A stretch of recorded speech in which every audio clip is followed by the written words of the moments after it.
Hey, this is Frank Patrick Marone Jr. of Gettysburg Historic Walking Tours. And I want to thank you for watching a lot of the videos that I have posted on the internet. Now, some of you may know me from years ago, back in 2006, on Facebook as Gettysburg Battlefield Facebook. I had 3 pages, Gettysburg Battlefield Facebook 1, 2, and 3. Which were very popular on the internet. And I was doing these videos of the Gettysburg Battlefield long before a lot of other people started doing them. And I've been doing these now for almost 20 years.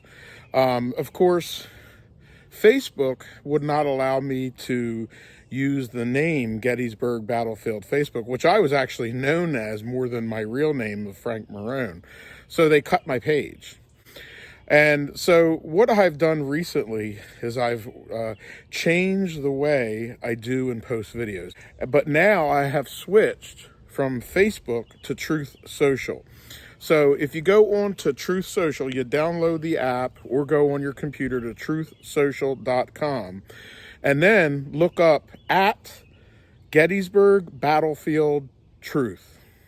So if you want the best of all Civil War videos and you want the truth about the Battle of Gettysburg, go to Truth Social and find me at Gettysburg Battlefield Truth. Also, I used to have contact with a lot of people, and on my YouTube pages, I don't have a section to place comments, and some people watch the videos and they want to get a hold of me, so I'm going to tell you how to do that today. You can email me at frankpatrickmarone.jr@gmail.com. That's FrankPatrickMarone@gmail.com, or the same name at protonmail.com.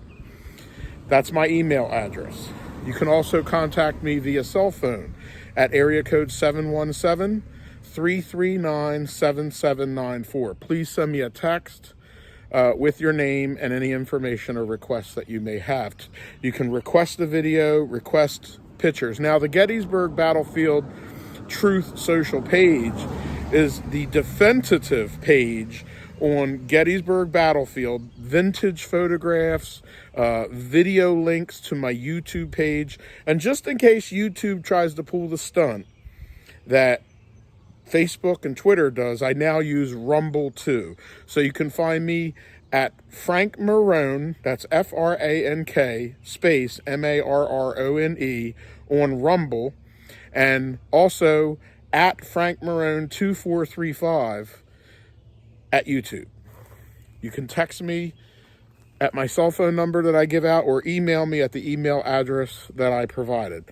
The following video is going to be another one of our videos somewhere in between 2006 and the current day.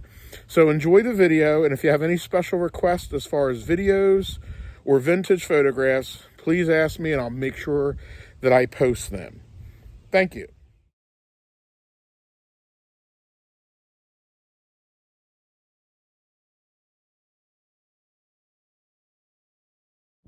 Okay, this video is going to be on the John Timbers Farm, and also as a part of our Devil's Den walking tour here on Gettysburg Historic Walking Tours. Now, this farm itself receives very little attention of all the farms here at Gettysburg. And today, only a little bit of it remains, just some foundational stones of what was once the Timbers Farm. And if you think of where it's at and its location, which is between the Rose Farm, Little Round Top, the wheat field, this farm and what remains of it now that we've been walking through was occupied by an African-American man named John Timbers. And you can actually see the foundation stones here, the door, and that's pretty much it. Dirt floor. Now, during the Battle of Gettysburg, this farm was owned by George W. Weicker. and occupied a really nice piece of ground not far from the Rosewoods and Rose Run. On July 2nd of 1863, this farm was in the middle of a terrible inferno that was part of General James Longstreet's famous attack toward the previously mentioned sites. There were probably 2 or maybe even 3 brigades that made their way by this farm on the attack of July 2nd, 1863. As it passed around and through the yard of the house, General Anderson's Georgia soldiers surely used this farm and its structure for their wounded and maybe even for cover during their advance on Devil's Den and Little Round Top. Now, Devil's Den, commanded by the guns of Smith's batteries on Houck's Ridge, which we talked about in the previous video, was only a few hundred yards away from this farm. And they probably headed quickly for the ravine in the front until the guns were silenced. Through all the carnage that the farm witnessed, it survived the battle, although scarred like many of the other dwellings in Gettysburg. After the Civil War, an African-American, John Timbers, took ownership of the farm away from George W. Weiger. Now, when General Warren came back to survey the field for the creation of a map that he would later publish in 1888 with the terrain of Gettysburg, the farm took the owner's new name. Today, I'm going to show you how to get from the farm back to the closest site where you can park your car. So just follow along with me as I continue the story of the farm as we walk back in toward Rose Woods, toward the Weibel's Quarry site, which we also did a video on in the past that you want to go back and watch. Now, there's not a lot of records about the transfer of ownership in this farm. There is a lot of lore that resides in the rest of the story. And again, it's more folklore than proven fact, but this is how it goes. Apparently, John Timbers, an African-American man, had a lot of issues dealing with what happened on his farm, as far as the loss of the farm, as loss of the damages to the farm, as far as the carnage that took place on his farm. And because of that, which today we may call PTSD, John Timbers apparently hung himself in the barn of the Timbers farm. So as we travel back from the Weibel farm, we're going to walk back toward Rose Woods. And for reference about what may have happened or what had happened here, you'll want to go back and watch a couple video series that I did. One of them being the George Rose Farm, which also has the attached video of the Rose Farm dead, so that you can see the aftermath of what happened on the Rose property.